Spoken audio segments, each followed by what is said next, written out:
મિત્રો નમસ્કાર। આજે આપણે ધોરણ 10 સામાજિક વિજ્ઞાન વિષયની અંદર જે 18મું પ્રકરણ છે, ભાવ વધારો અને ગ્રાહક જાગૃતિ, અગાઉ ચર્ચા કરી હતી આપણે। આજે એક નવા પ્રશ્ન સાથે તમારી સામે આવ્યો છું। ગ્રાહકોની ફરજો સવિસ્તર સમજાવો અથવા ગ્રાહકે ખરીદી કરતી વખતે શી કાળજી રાખવી જોઈએ, આ સવાલની આપણે ચર્ચા કરવાની છે। ઘણો અગત્યનો અને મહત્ત્વનો સવાલ છે મિત્રો। તો એક પછી એક મુદ્દા દ્વારા આપણે ચર્ચા કરતા જઈશું। ચિત્રો સહિત માહિતી હું તમને આપતો જઈશ, તમે ધ્યાન રાખતા જજો। પહેલો જે મુદ્દો આપ્યો છે કે કોઈ પણ વસ્તુ કે સેવા ખરીદતા પહેલાં કે સાચી પસંદગી કરતી વખતે ગ્રાહકે તેની કિંમત, ગુણવત્તા, વેચાણ પછીની સેવા, ગેરંટી વગેરે તપાસી લેવા જોઈએ। શક્ય હોય ત્યાં તેનું ગેરંટી કાર્ડ પણ લેવું જોઈએ, જો આપણી ફરજ છે મિત્રો। ગ્રાહકે હંમેશા બજારમાંથી BSI, ISI કે એક માર્ક ના માર્કાવાળી ચીજ વસ્તુઓ જ ખરીદવાનો આગ્રહ રાખવો જોઈએ, જેથી કરીને છેતરાવાનો ભય રહે નહીં। વિદ્યુત કે ઇલેક્ટ્રોનિક ઉપકરણોની ખરીદી વખતે સ્ટાન્ડર્ડ કે નામવાળી વસ્તુઓ જ ખરીદવી જોઈએ।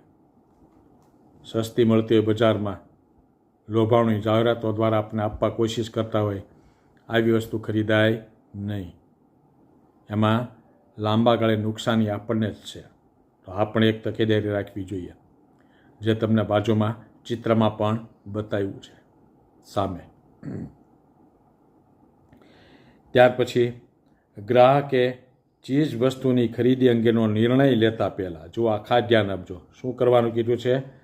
ચીજ વસ્તુની ખરીદી અંગેનો નિર્ણય લેતા પહેલાં કે વસ્તુની સાચી પસંદગી કરતી વખતે વસ્તુ કે સેવા વિશેની તમામ માહિતી મેળવવાનો ગ્રાહકે આગ્રહ રાખવો જોઈએ। જાહેરાત મુજબ લેબલ વગેરે તપાસવા જોઈએ।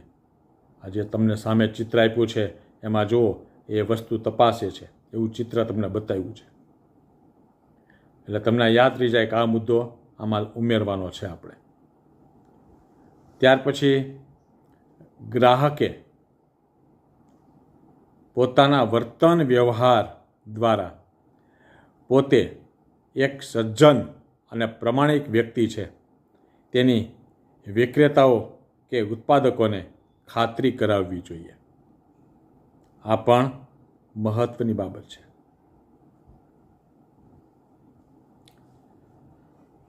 ત્યાર પછી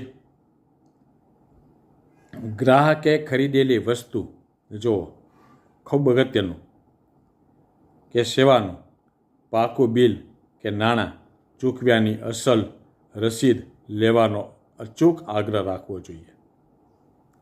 વોરંટી કાર્ડ ભરાવીને તેમાં દુકાનના સિક્કા સાથે વેપારી કે વિક્રેતાની સહી લેવાનો આગ્રહ રાખવો જોઈએ। આ પણ બહુ મહત્ત્વની બાબત છે મિત્રો। દરેક મુદ્દાના ચિત્રો પણ તમને હું સામે આપતો જાઉં છું, એટલે એ પણ ધ્યાનથી જોતા જજો। ત્યાર પછીનો જે મુદ્દો છે, સવાલ એક જ છે,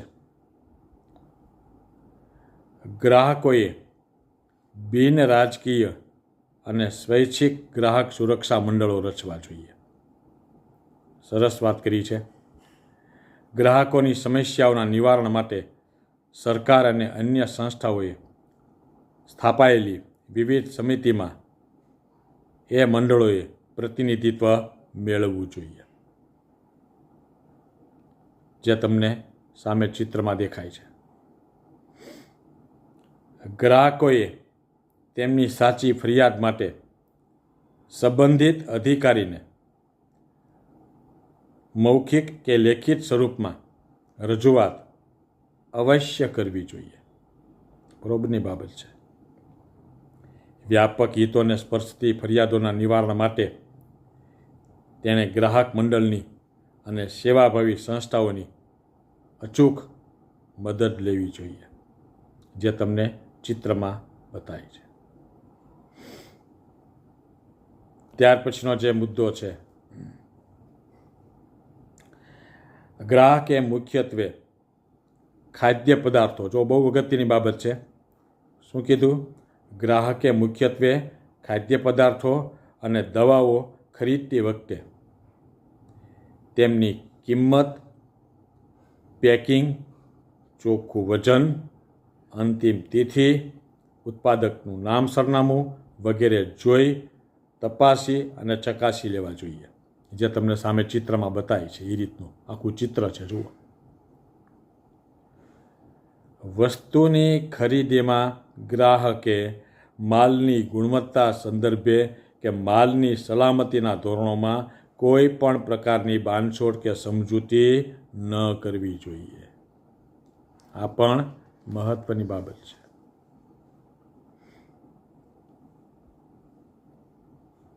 ત્યાર પછીનો મુદ્દો છે, બળતા કે બનાવટી માલ તેમજ વજનમાં ઘટ વિશે જો શંકા જન્મે, વજન ઓછું છે એવું લાગે, તો ગ્રાહકે તરત વેપારીનું ધ્યાન દોરવું જોઈએ.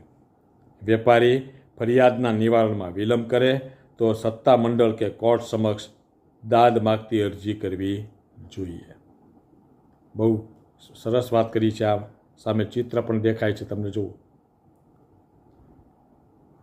ત્યાર પછી ગ્રાહકે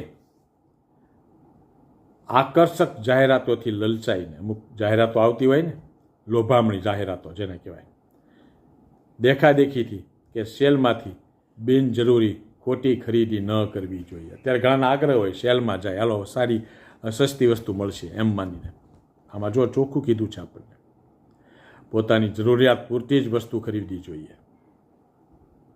બળતી કે હલકી ગુણવત્તાવાળી વસ્તુ ખરીદાઈ ન જાય તેની સાવચેતી ગ્રાહકે રાખવી જોઈએ. અત્યારે બધા સેલ આવતા હોય, એમાં વસ્તુ ખરીદવા જાય લોભામણી જાહેરાતોથી. એક વસ્તુ ખરીદે, સામે બીજી બે કાંઈક ફ્રી આપતા હોય, એટલે લોકો ત્યાં જ જાય સેલ. જો સામે તમને ચિત્ર પણ આપ્યું છે, સેલ એમ લખેલું, એટલે એમાં છેતરાવાનો ભય વધારે. પછી લોકો કોઈ જવાબ આપે નહીં. એટલે આ ખાસ ધ્યાન આપવાનું છે. ગ્રાહકે તોલમાપના દરેક પ્રકારના સાચા અને પ્રમાણિત સાધનોથી ચીજ વસ્તુઓ ખરીદવાનો આગ્રહ રાખવો જોઈએ. તોલમાપ જે હોય, વજન કાંટો જેને આપણે કહીએ, એ બરાબર જોવું જોઈએ. વેપારીએ તોલમાપના સાધનો દર વર્ષે પ્રમાણિત કરાવેલા ન હોય તો તોલમાપ અધિકારીશ્રીનો સંપર્ક સાધી અને એનું ધ્યાન દોરવું જોઈએ અને એને ફરિયાદ કરવી જોઈએ. કેટલી મહત્વની બાબત છે, જુઓ મિત્રો. આવું આપણે કાંઈ કરતા જ નથી. વસ્તુ લેવા જઈએ એટલે જોખીને જે આપી દે, એમાં આપણે કાંઈ તપાસ કરતા જ નથી. કેટલી વસ્તુ આવી, ઓછી છે કે વધારે છે, હલકી વસ્તુ છે કે સારી ગુણવત્તાવાળી છે, આવું કાંઈ જોતા જ નથી આપણે. એટલે આપણી આ ફરજમાં આવે છે. ત્યાર પછી જુઓ, બહુ મહત્વની બાબત, ગેસ સિલિન્ડરમાં સીલ તપાસવું. જ્યારે આપણે ગેસનો બાટલો લેવા જઈએ, હવે કે જો કે ઘેર ઘેર ગેસ કનેક્શન થઈ ગયા, પણ જેને નથી અને એ લેવા જાય છે એને આ ખાસ ધ્યાન આપવાનું કે ગેસ સિલિન્ડરમાં સીલ તપાસવું. પણ જે સીલ કરેલું હોય ને, રિક્ષા કે ટેક્સીમાં મીટર ઝીરો કરાવીને બેસવું.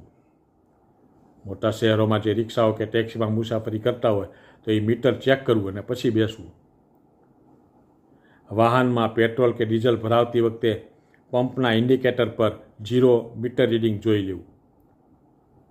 ટુ વ્હીલ કે ફોર વ્હીલમાં પેટ્રોલ ભરાવા જતા હોય પેટ્રોલ પંપ પર, આપણે એવું જોતા જ નથી. 100 રૂપિયાનું આપી દો, 200 રૂપિયાનું આપી દો, એમ કહીને સીધા ઓલો કરે કમ્પ્લેટ, એટલે પૂરું, જાઓ.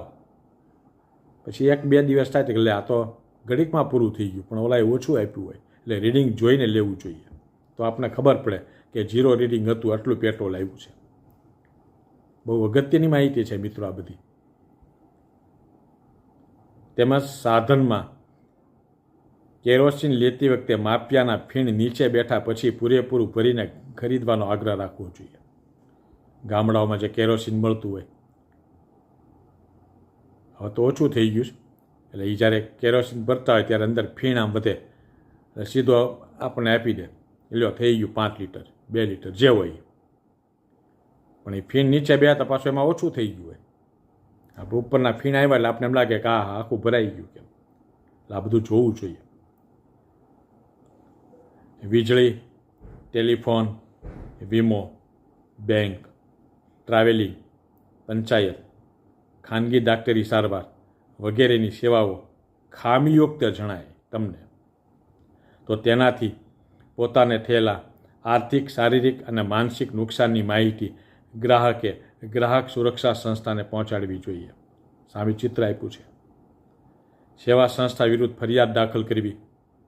જાગૃત ગ્રાહકે પોતાને થયેલા શોષણ અને અન્યાય વિશે વર્તમાનપત્રોમાં કે સ્થાનિક ટીવી ચેનલોમાં જણાવી બીજાને શોષણનો ભોગ બનતા અટકાવવા જોઈએ. કેટલી મહત્વની બાબત છે જુઓ. અને છેલ્લો મુદ્દો જે આપ્યો છે, ગ્રાહકોએ ગ્રાહક જાગૃતિના તમામ કાર્યક્રમો, ઝુંબેશ, ગ્રાહક મંડળો દ્વારા યોજાતી કાર્ય શિબિરો, પરિસંવાદો કે સેમિનારોમાં ચોક્કસ ભાગ લેવો જોઈએ. સમાજમાં ગ્રાહક સુરક્ષાના ક્ષેત્રે જાગૃતિ લાવવાના અભિયાનને વેગ આપવામાં ગ્રાહકે યથાશક્તિ મદદ કરવી જોઈએ. જાગો ગ્રાહક જાગો, જે તમને સામે ચિત્ર બતાવી છે. તો મિત્રો, આજે 10 થી 12 મુદ્દાની આપણે વાત કરી, બહુ અગત્યના અને મહત્ત્વના સવાલની. ગ્રાહકોની ફરજો સવિસ્તર સમજાવું અથવા ગ્રાહકે ખરીદી કરતી વખતે શી કાળજી રાખવી જોઈએ. તો આખો સવાલ મેં તમને જવાબ સહિત સમજાવવા કોશિશ કરી છે, ચિત્રો સાથે સામે. તો 1-2 વખત આનું રીડિંગ કરજો યુટ્યુબ દ્વારા, એટલે તમને સરળ રીતે સમજાઈ જશે.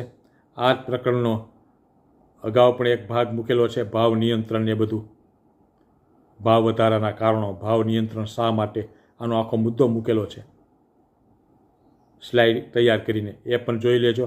એટલે 2 મુદ્દા આ પાઠના તમને મળી રહે. 4 માર્કનો આ આખો પ્રશ્ન છે બોર્ડની પરીક્ષાની દ્રષ્ટિએ, એટલે ખાસ તૈયારી કરજો.